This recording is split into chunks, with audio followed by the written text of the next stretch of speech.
नमस्कार, मैं हूं अशोक वर्मा। आप देख रहे हैं टीवी 20 न्यूज। देश और प्रदेश की खबरें देखने के लिए बने रहिए हमारे साथ। अब शुरुआत करते हैं खबरों का सिलसिला। तो खबर आजमगढ़ से है, जहां SC/ST आरक्षण को लेकर नाराज दिखी बसपाई। बुढ़नपुर तहसील क्षेत्र के विभिन्न गांवों के लोग एकत्रित होकर भीलमपुर छपरा स्थित बाबा साहेब डॉक्टर भीमराव अम्बेडकर की प्रतिमा से बुढ़नपुर तहसील तक पदयात्रा की, जिसके बाद SDM को ज्ञापन सौंपा। इस दौरान बाबा साहेब अमर है, बहन कुमारी मायावती जिंदाबाद समेत कई अन्य नारे भी लगे। कार्यक्रम में बतौर मुख्य अतिथि बसपा के पूर्व जिलाध्यक्ष विजय कुमार मौजूद रहे। वहीं श्रीराम राजभर विधानसभा प्रभारी अतरौलिया विजय कुमार ने बताया कि माननीय सुप्रीम कोर्ट द्वारा जो SC/ST आरक्षण को वर्गीकृत करने का निर्देश दिया गया है, आज बहन कुमारी मायावती के निर्देश पर बहुजन समाज पार्टी द्वारा पूरे भारत में भारत बंद का कार्यक्रम रखा गया था। इसी क्रम में आज हम लोगों ने भी कामकाज छोड़कर आरक्षण को बचाने के लिए बाबा साहेब की प्रतिमा से तहसील तक पैदल यात्रा करते हुए गए और तहसील परिसर में SDM को प्रार्थना पत्र सौंपा। हमने महामहिम राष्ट्रपति महोदया और सरकार से मांग किया है कि तत्काल संसद का विशेष सत्र बुलाकर संविधान का संशोधन कर इसे 9वीं अनुसूची में शामिल करें, जिससे भविष्य में कभी भी SC/ST आरक्षण के साथ कोई छेड़छाड़ न हो सके। विधानसभा प्रभारी श्री राम राजभर ने बताया कि आंदोलन जारी रहेगा। बसपा नेता कमलेश राजभर ने बताया कि हम लोग लड़ने वाले लोग हैं, जब तक हमारी मांगें नहीं मानी जाती हैं बसपा चुप बैठने वाली पार्टी नहीं है। इस दौरान मुख्य रूप से दिवाकर मौर्य, सुरेश, रिंकू, चंद्रभूषण, वीरेंद्र, बालवीर, राधेश्याम, ब्रजेश पटेल, राजू कुमार समेत तमाम लोग मौजूद रहे। क्या कुछ कहा बसपा नेताओं ने, आप सुनिए। तो आपने ज्ञापन दिया है भारत बंद, उसके बारे में बताइए।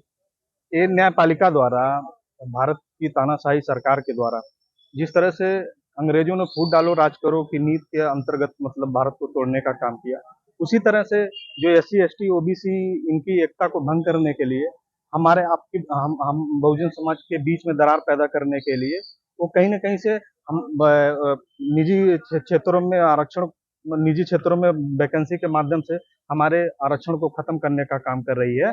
और ये 21 अगस्त को आदरणीय बहन कुमारी मायावती जी के द्वारा विधानसभा यूनिट समस्त विधानसभा के द्वारा तहसील परिसर में ये आंदोलन कूच करने के लिए आदेशित किया गया था, जिसके एवज में हम लोग आज 21 अगस्त को तहसील परिसर में हजारों की संख्या में आकर के इस तानाशाही सरकार और माननीय न्यायपालिका का जो कृत है वो कहीं ना कहीं से मतलब हमारे अधिकारों का हनन कर रही है, जिसके लिए हम उपस्थित होकर के हम चाहते हैं कि ये जो मुद्दा है इसको 9वीं सूची में डाल करके हमारे अधिकारों को संरक्षित करने का काम करना चाहिए। लगभग कितने लोग मौजूद रहे?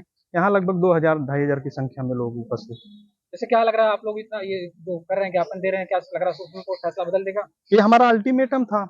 कहीं ना कहीं से हमने ये चेतावनी दी है, आगाह किया है कि अगर भारत की सरकार और माननीय न्यायपालिका इंटरफियर करके इसमें अगर ये जो इस तरह की स्थिति को अगर हमारे पक्ष में बहाल करने का काम नहीं किया, 9वीं सूची में डाल करके अधिकार संरक्षित करने का काम नहीं किया, तो हम आगाह करते हैं भारत की सरकार और माननीय न्यायपालिका को, हम उग्र आंदोलन के लिए अग्रसर होंगे और इसकी जिम्मेदारी उत्तर प्रदेश सरकार, भारत सरकार और न्यायपालिका की होगी। लेकिन सरकार, ये प्रशासन तो डायरेक्ट कह रहा है कि जो भी है कि ये सब कैटेगरी बन जाएगी, जिससे काफी ज्यादा।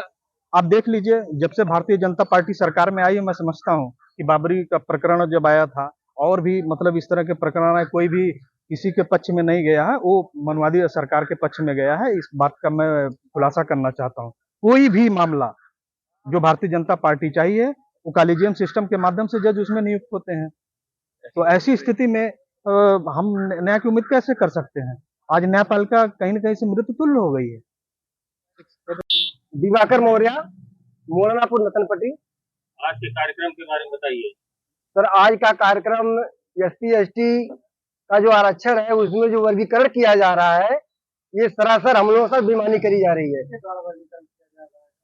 ये हमारी जो सरकार है, भारत सरकार है, ये सुप्रीम कोर्ट का सहारा लेकर के इनडायरेक्ट इस पर वार कर रही है, हमारे आरक्षण पर वार कर रही है।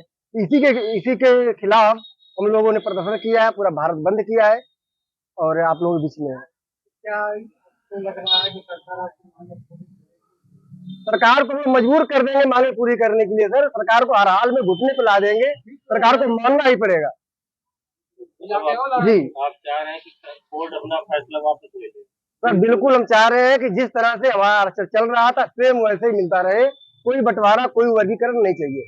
अगर उन लोगों को वर्गीकरण करना ही है तो अपने आरक्षण वर्गीकरण कर ले। उनको जो 10% सुदामा कोटा मिला हुआ है उसमें उन्होंने क्यों नहीं कहा इतना ब्राह्मण का है, इतना सिंह का है, इतना जो छत्री का है, इतना भूमिहार का है, ऐसा क्यों नहीं बंटवारा किया? हमारा बंटवारा क्यों चाह रहे हो?